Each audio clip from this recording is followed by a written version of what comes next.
പൊരുത്തത്തിൽ ചെലവഴിക്കാൻ അല്ലാഹു നമുക്ക് ഭാഗ്യം നൽകട്ടെ. തെറ്റുകളൊക്കെയും അല്ലാഹു നമുക്ക് മാപ്പ് നൽകട്ടെ.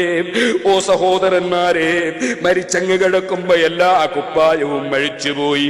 കയ്യിന്റെ വിരലിൽ നിന്ന് മോതിരം അഴിച്ച് കൈവിരലിന് പരുത്തി വെച്ചുപോയി. കണ്ണടകൾ എടുത്ത് മാറ്റിയിട്ട് കണ്ണിന് പരുത്തി വെച്ചുപോയി.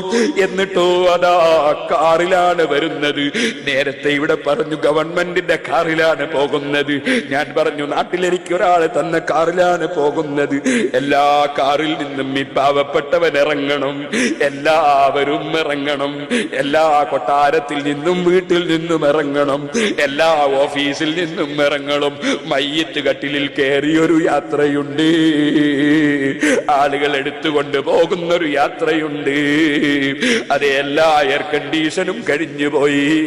കബറിൽ കൊണ്ടുപോയി കിടത്തുന്നൊരു സമയമുണ്ട്.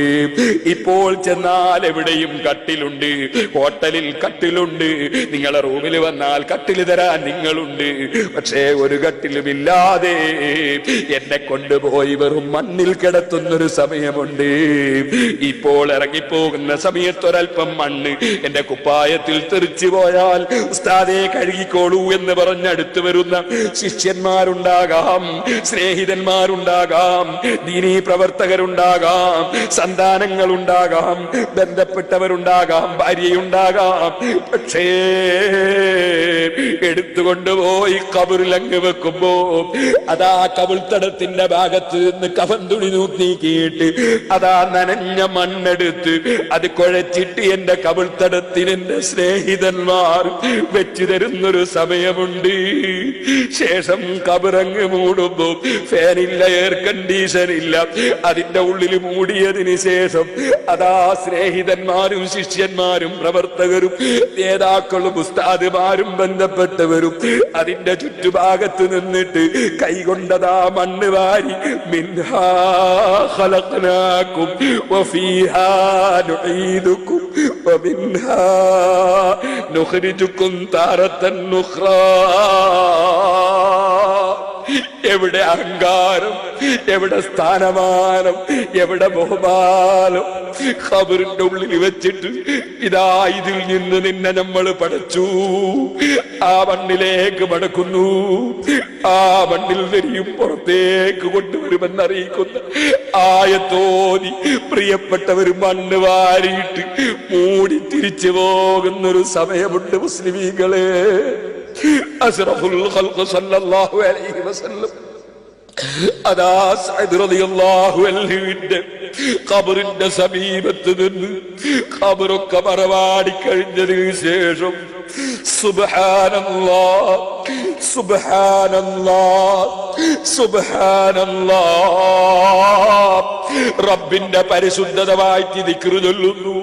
സഹാബത്ത് ദിക്റ് ചൊല്ലുന്നു. അല്പം കഴിഞ്ഞപ്പോൾ അല്ലാഹു അക്ബർ തക്ബീർ ചൊല്ലുന്നു. എന്താണ് നബിയെ സംഭവം എന്ന് ചോദിക്കുമ്പോൾ എത്ര വലിയ മഹാനാണ്. സഅദിന്റെ മരണത്തിന് വേണ്ടി അർശ് കുലുങ്ങി പോയിട്ടുണ്ട്. അതാ സഅദിന്റെ മരണം നടന്നപ്പോ തഹറക്കലഹുൽ അർശ് കുലുങ്ങിയിട്ടുണ്ട്. അത്ര വലിയ മഹാനാണ് സഅദ്.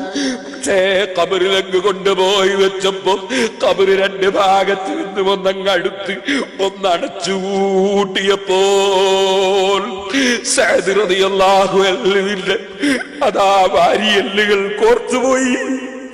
അത് കണ്ടപ്പോ യജമാനനായ റബ്ബിൽ ഞാൻ തസ്ബീഹ് ചൊല്ലി അല്ലാഹനെ പുകഴ്ത്തിയതാണ്. സഹാബികളെ, നിങ്ങളും ഞാനും ഒന്നായി ഖബറിങ്കൽ നിന്ന് തസ്ബീഹ് ചൊല്ലി ദിക്റ് ചൊല്ലി റബ്ബിനെ പുകഴ്ത്തിയപ്പോ അല്ലാഹു വിട്ടുകൊടുത്തു. അപ്പോഴാണ് അല്ലാഹു അക്ബർ ചൊല്ലിയത്. സഹാബികളെ, ഓ സഹോദരന്മാരെ, ഈ ഭൗതിക ലോകത്തിന് നിലനിൽപ്പുണ്ടോ? ലോകത്തിന്റെ ആഡംബരത്തിന് നിലനിൽപ്പുണ്ടോ? ഇവിടെയുള്ള ബഹുമാനത്തിന് നിലനിൽപ്പുണ്ടോ? ഇവിടെയുള്ള സ്ഥാനത്തിന് നിലനിൽപ്പുണ്ടോ? മാ ഇൻദകും യൻഫദു വമാ ഇൻദല്ലാഹി ബാഖ്. നിങ്ങൾ അടുക്കലുള്ളതെല്ലാം തീർന്നു പോകുന്നതാണ്. നിലനിൽക്കുന്നത് അല്ലാഹുവിന്റെ അടുക്കലുള്ളത് മാത്രമാണ്. ആ റബ്ബിലേക്കുള്ള ചിന്തയും റബ്ബിന്റെ പൊരുത്തത്തിന് വേണ്ടിയുള്ള ചിന്തയും ഏതൊരു മനുഷ്യന്റെയും ഹൃദയത്തിൽ കുടികൊള്ളണം. അല്ലാഹുവേ ആ ഒരു ചിന്തയിലേക്ക് ഞങ്ങളെ ഖൽബിനെ നീ വിളിക്കണം റഹ്മാനേ. ഞങ്ങളെ ഖൽബ് ശുദ്ധിയാക്കണം റഹ്മാനേ. കിബ്ർ, ഉജ്ബ്, റിയാ, ഹസദ്, അമൽ, ഹിർസ്, ബിദ്അത്ത്, ശഹ്വത്ത് തുടങ്ങിയ എല്ലാ രോഗങ്ങളിൽ നിന്നും ഞങ്ങളെ ഖൽബിനെ ശുദ്ധിയാക്കണം റഹ്മാനേ.